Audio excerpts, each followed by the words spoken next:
সহকারে শুনবেন, ঠিক আছে? বলছে ধ্যায়ত বিষয়াং পুংসং সংগস্তেষু উপজায়তে সংঘাত সংঘাতে কামাত কুদা অভিজায়তে কুদাত ভবতি সমূহ সমূহাত স্মৃতি বিভ্রম স্মৃতি ভংসাত বুদ্ধিনাশ বুদ্ধিনাশাত বিনাশত। কি বলছে জানেন? বলছে যে ইন্দ্রিয়ের বিষয় সমূহ, হরে কৃষ্ণ, ইন্দ্রিয়ের বিষয় সমূহ কি কি? ইন্দ্রিয়ের বিষয় বুঝেন কিনা?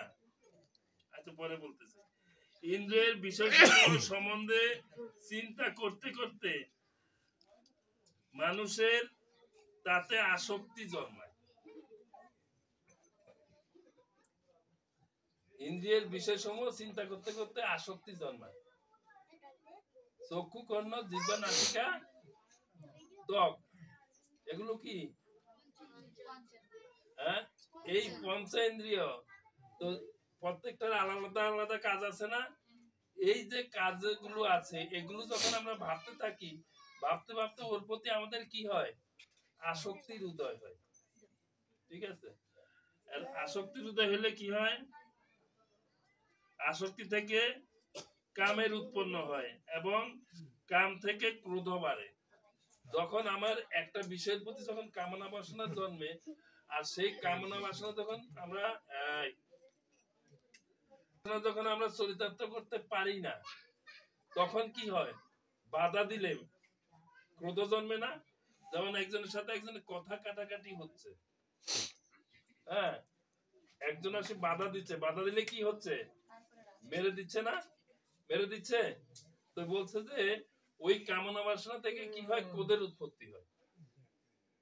এই ক্রোধটাই আমাদের কি করে? ক্রোধ থেকে সম্মোহ হয়, সম্মোহ থেকে স্মৃতি বিভ্রম হয়, আসক্তি। ক্রোধ থেকে আস্তে আস্তে কি আসক্তি বাড়তে থাকে, মানে পাওয়ার যে বাসনাটা, এটা যখন বাড়তে থাকে, বাড়তে বাড়তে তারপরে কি হয়? তারপরে স্মৃতির বিভ্রম হয়। স্মৃতি বুঝেন তো? গান শুনছেন না? স্মৃতি জানালা খুলে চেয়ে থাকি, কি শুনেন না আপনারা? চোখ তুলে যতটুকু আলো আসে সে আলোতে মন ভরে না। হ্যাঁ, তো এই স্মৃতি আগে আমাদের শাস্ত্রগুলো কিভাবে থাকতো জানেন? হ্যাঁ, এই গ্রন্থ কিন্তু ছিল না। কিসে থাকতো? গুরুদেবের কাছ থেকে শিষ্য শুনতো, ওটা শিষ্যের স্মৃতিতে থাকতো। তাই বলছে স্মৃতি শ্রুতি পুরাণাদি পঞ্চরাত্রি বিদেঙ্গি না। কিন্তু যখন এই কলিযুগের আবির্ভাব হয়ে গেছে, তখনই বুঝছে যে মানুষের আয়ুষ্কাল কম, স্মৃতিশক্তি নাই বললেই চলে। এই কারণে গ্রন্থাকারে প্রকাশ করেছে। তখন কি হয়? ওই সম্মোহ থেকে স্মৃতির বিভ্রম হয়, আর স্মৃতির বিভ্রম হলে কি হয়? বুদ্ধিনাশ হয়ে যায়, বুদ্ধিনাশ হয়ে যায়, বুঝছেন? আর বুদ্ধিনাশ হলে কি হয়? বুদ্ধিনাশ হলে সর্বনাশ হয়, অধঃপতনে যায়। এই মনুষ্য জন্মটা তখন কি হয়? অধঃপতনে চলে যায়। তাইলে কি এই এই যে ক্রোধ ইন্দ্রিয়ের বিষয় সমূহের কথা ভাবা কি আমাদের উচিত? আমাদের কার ইন্দ্রিয় কার কথা ভাবা উচিত জানেন? বলছে আত্ম ইন্দ্রিয় প্রীতি বাঞ্ছা তারে বলে কাম, কৃষ্ণ ইন্দ্রিয় প্রীতি বাঞ্ছা ধরে প্রেম নাম। আমরা যখন নিজের ইন্দ্রিয়ের কথা ভাববো, সেটা কামনা বাসনা হয়ে যাবে। আর যখন আমরা ভগবানের কথা ভাববো, সেটা প্রেমে পরিণত হবে। তাহলে কোনটা করা উচিত? ভগবানেরটা ভাবা উচিত না? এই জন্য বলছি যে কালকে থেকে সব সময় কি করবেন? এই ভগবানের ভাবনায় যুক্ত থাকবেন। কারণ কি? যে এই জগতে আমরা যতই সুখ খুঁজি, হ্যাঁ, এই সুখ কিন্তু পাওয়া যাবে না। কেন? কারণ এটা দুঃখালয়। এটা কি ভগবান গীতাতে বলছে না? দুঃখালয়ম দুঃখালয়ম অশাশ্বতম। এই জগৎটা হচ্ছে দুঃখের আলয়, সেখানে কি সুখ পাওয়া যাবে? কিন্তু কেন আমরা তার পিছনে ঘুরি? এই মরিচিকার পিছনে ঘোরাটা আমাদের কি করতে হবে? বন্ধ করে দিতে হবে। এই মরিচিকার পিছনে ঘোরা বন্ধ করে দিয়ে কার পিছনে ঘুরতে হবে? ভগবানের পিছনে ঘুরেন, তাইলে কি হবে জানেন? আপনারা যেটা খুঁজেন না সেটা আপনারা পেয়ে যাবেন। এই বাবা তাড়াতাড়ি যাও। আপনারা কইছি না পারছেন? এই জন্য সবাই কি করবেন, যে হাতে করো গৃহ কাজ না, মুখে বলা হরি অনায়াসে পার হইবে ভব সিন্ধু পারে। এই যে মা যশোদা ননিছানা তুলছে আর কি গাল গপ্প করছে, হ্যাঁ? না ওই ব্রজবাসী মায়েদের প্রতি খুব ক্রোধ প্রকাশ করেছে। কি করেছে? কৃষ্ণ গুণগান করেছে না? হ্যাঁ, তো আমরা কার গুণগান করি? আমরা নিজের, আমার নিজের পোলা, আমার সংসার, হ্যাঁ, ওই সারাদিন দোকানদারি করছে আর বসে বসে ঘুমায়। কি আমরা তো এগুলো নিয়েই ভাবি, ঠিক না? তাহলে আমাদের কি করতে হবে? এর থেকে বেরিয়ে আসতে হবে, এর থেকে বেরিয়ে আসতে হবে। আপনি যতই সময় নেন, প্রভু কয়টা দিন সময় দেন, আমরা সময় দেওয়ার কে?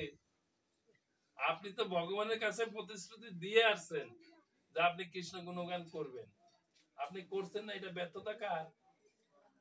আমরা মনে করাই দিই যে আপনার কাজটা কিন্তু এটা ছিল, আপনি সেটা করেন নাই, ঠিক না? সুতরাং দেরি করার কোনো সুযোগ নাই। আমরা যখন ভগবানের এই যে সেবায় যুক্ত থাকবো, তখনই দামোদর মাস আমাদের লাগে না। কি জানেন সেটা? যিনি প্রত্যেকদিন ওই দোকান থেকে, তরুণের দোকান থেকে কাপড় কিনে, তার যখন কাপড়ের প্রয়োজন হয়, তিনি কি অপেক্ষা করে যে কবে তরুণ ছাড় দিবে সেদিন যাই কিনবো? হ্যাঁ, নিত্য ক্রেতার কি ছাড় লাগে না, ঠিক না? তো যারা ভগবানের সেবায় যুক্ত হয়ে গেছে, তাদের এই সমস্ত ছাড় তার লাগে না। তারা কি করে? সব সময় আরো বেশি সেবা করতে চায়, যত করে আরো বেশি করতে চায়। যেমন আমরা যে ইয়েতে গিয়েছিলাম, ওই অন্নকূট উৎসবে রতিন প্রভুর বাড়িতে, সেখানে একজন, সে খুব ভালো মানুষ ছিল না, কিন্তু তার কৃষ্ণের প্রতি তার কৃপা হয়ে গেছে, সে কিন্তু তার স্ত্রীকে অনেক যন্ত্রণা দিত। কিন্তু আমি সেদিন দেখলাম যে সাধুদের সেবা করতে করতে তার হৃদয়টা আস্তে আস্তে কি মার্জন হয়ে যাচ্ছে। সে বলতেছে যে প্রভু, এই প্লেট গুলো সব আমি ফেলবো, কারো ফেলতে হবে না, আমার থেকেও লম্বা একটা জুয়ান বেটা। সে বলতেছে যে এই প্লেট গুলো সব আমি ফেলবো, আর অন্য কারো ফেলা লাগবে না, সবাই রেখে যান, আমি ফেলবো। আমরা বলছি না না, আপনার ফেলতে হবে না, সবাই যার যার প্লেট বাইরে নিয়ে ফেলে দেন। কে? তাহলে উনি কেন এই সেবাটা করতে যাচ্ছে? কারণ সেবা করে তিনি আনন্দ পেয়েছে। আর আমরা আনন্দ কেরম পাইতে চাই জানেন? চারজন বন্ধু আছে, চার বন্ধু ভাবছে যে আমরা বিশাল আনন্দ করব, তো তারা বাড়ি থেকে বের হয়ে সবাই মিলে চলে গেছে কোথায়? আমেরিকায়। ওখানে আনন্দ আছে না? কি আমেরিকায় চলে গেছে, চলে যায়, তারা চিন্তা করছে যে আমরা সবচাইতে উঁচু তলায় থাকবো। এবার তারা করছে কি, 100 তলায় সিট নিয়েছে, বিল্ডিং এর 100 তলায় সিট নিয়েছে। নেওয়ার পরে তারা তো ওখান থেকে বিকালবেলা নেমেছে, নেমে ঘুরে টুরে আসছে রাত্রিবেলা, এখন ওই জায়গায় যাই ঘুমাবে। কিন্তু দুর্ভাগ্যক্রমে, আমেরিকায় তো কারেন্ট যাওয়ার কথা না, দুর্ভাগ্যক্রমে কারেন্ট চলে গেছে।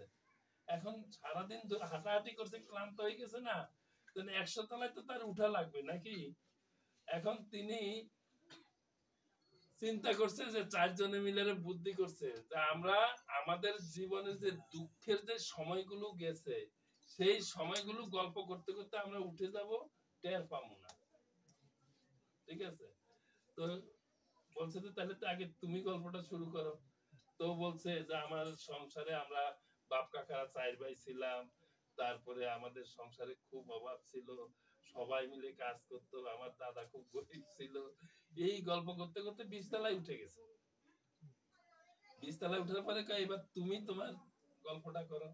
তো ও এরকম গল্প করতে করতে করতে করতে 50 তলায় উঠে গেছে। আর আরেকজনের যখন বলছে, তখন সেও এরকম গল্প করতে করতে করতে করতে তারা 90 তলা 99 তলায় উঠে গেছে, বাকি আছে কয় তলা? এখন 4 নাম্বার জনের কয় যে এবার তোমার গল্পটা করো। কয় বলছে যে কি আর গল্প করব, আমার দুঃখটা সবচেয়ে বড় যে কি, যে রুমের চাবিটা নিচে রাখে আসছি। রুমের চাবি কোথায়? নিচে রাখি আসছে। তাহলে কি সুখ পাইলো, আনন্দ পাইলো? আনন্দ তো পাইলো না, আরো কি হইলো, কষ্টটা বেড়ে গেল। তাহলে আমরা কি করব? আমরা যখন যদি প্রকৃত সুখ চাই, প্রকৃত আনন্দ চাই, তাহলে এই কৃষ্ণ ভাবনা ছাড়া এই জগতে কোথায় কোনো আনন্দ নেই। তাই বলছে কৃষ্ণ কথা ভাবরে জীব আর সব